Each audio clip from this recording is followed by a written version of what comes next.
physics project, we're showing projectile motion by playing Sting Pong. The way Sting Pong works is you play ping pong to 3 points. Whoever gets to the 3 points first gets to hit the ball as hard as they want at the other player's back, and it'll make a mark. Okay, so Sting Pong is related to projectile motion because when you hit the ball becomes projectile, and then you can find the velocity and the force by the distance it covers and the time. So the way that we measured this is first we weighed the ball, and then we taped up tape measure to the wall, and then finally we used a stopwatch to time from when the paddle hit the ball to when it hit the person's back. Alright, so for Guzzy to Charlie, we recorded the distance between the place where Guzzy hit the ball and where the ball hit Charlie's back at 3.62 meters, and the time it took to get there was 0.17 seconds. Shirts off! Flex on him. I felt the breeze. We'll just crop stuff. Yeah. Did I hit the paddle? Dude, just time it and then. He's just warming up. Wait, let me try it, bro.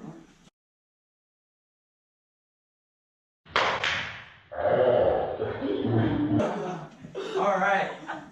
How do we know the time on that? Walk of shame. Flex on him. Oh, wait. Come closer, dude. Just zoom in. Just zoom in. You can't zoom in while you're. Yeah, there you go. There you go.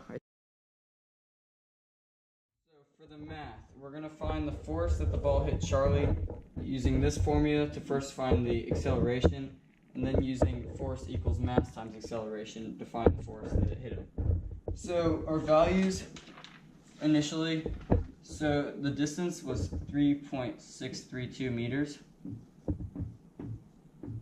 The initial velocity at the start before the ball was hit, or right as it was hit, was 0 meters per second. So therefore 0 times the time is not going to matter, so we can get rid of that. So then we have 1/2 times the acceleration, which is what we're looking for, times the time, which is 0.171 seconds squared. So with this, we can solve. Stop. We're good. Okay, so this side simplified. 1/2 times 0.171 seconds squared is going to end up being 0.0146 seconds squared times the acceleration value, which is what we're looking for. So then we can use division, so we can divide this value by 0.0146 seconds squared, and that comes out as 248.8 meters per second squared. And so that is our acceleration value. And with this, we can use force equals mass times acceleration to find. So the mass of the ball in this instance is 3 grams, but we have to convert that to kilograms first. And so that ends up being 0.003 kilograms. We multiply that by our acceleration value, which is 248.8 meters per second squared. And after we multiply that, that comes out as the force being 0.9688 newtons.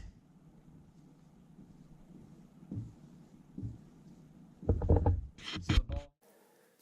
For Guzzy to Keegan, we recorded the distance between where Guzzy hit the ball and Keegan's back at 3.302 meters, and the time it took to do that was 0.143 seconds.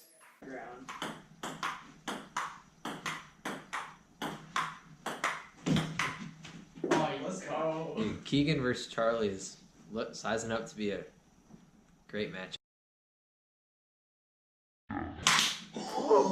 First try.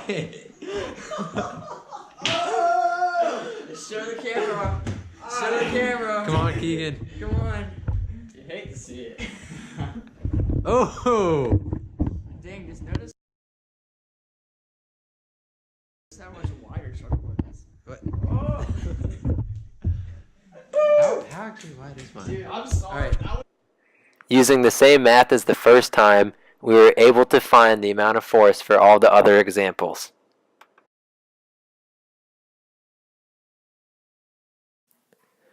For Keegan to Charlie, the distance between the place where Keegan hit the ball and where Charlie's back was 3.505 meters, and it covered that in a time of 0.145 seconds.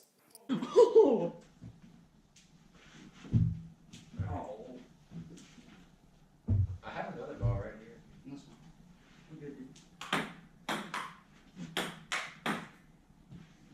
Bob, dang, chuckle. I'm about to play this too at league. Yeah. Warriors. Oh,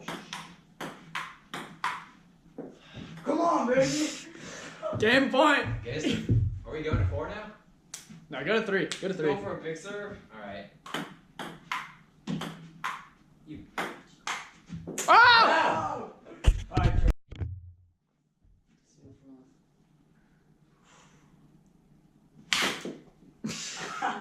low. Yeah, that Oh, he's aiming for the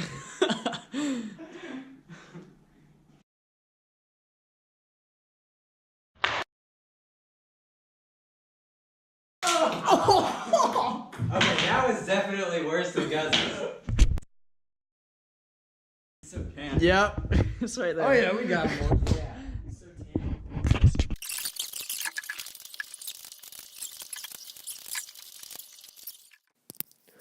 For Guzzy to Michael, the distance covered by the ball from where Guzzy hit it to Michael's back was 3.07 meters, and it covered that in a time of 0.128 seconds. Point that's gonna score against me. Okay, that's I think it's because you're not on the right side. Sure. Wait, how are we doing, sir? superstitious. I don't care. Yeah, just wait, is the right side won every time? It Come has. on, that was dirty. It has one every time. Bro, that's crazy. Michael, you got to keep the streak going. 2-1. Wait, are we going to 3? Yeah. Okay. Oh, 2-2. This point decides it. Oh! I choked it. What Alright, here we go. First No, time. looking good. I have it on mute, dude. All right. Oh, wait, here we go. Oh, Wait, is it? oh, Below the belt, does it really count? Below the belt, doesn't count. that was below the belt. Nope, doesn't count.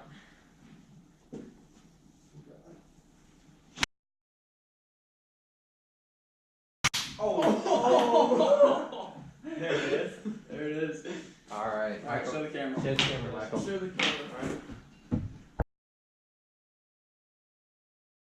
Yeah, okay. That's not actually bad. That's not that bad. All right.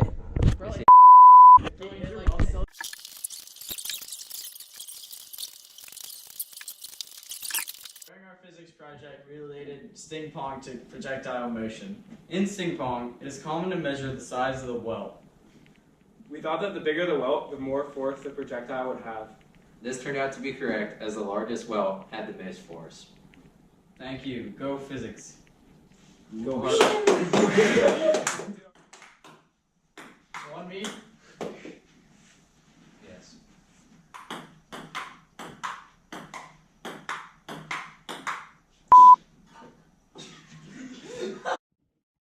For our physics project, we're playing sting pong. Yep. Playing sting pong. The way sting pong works is each player has. I'm gonna redo it.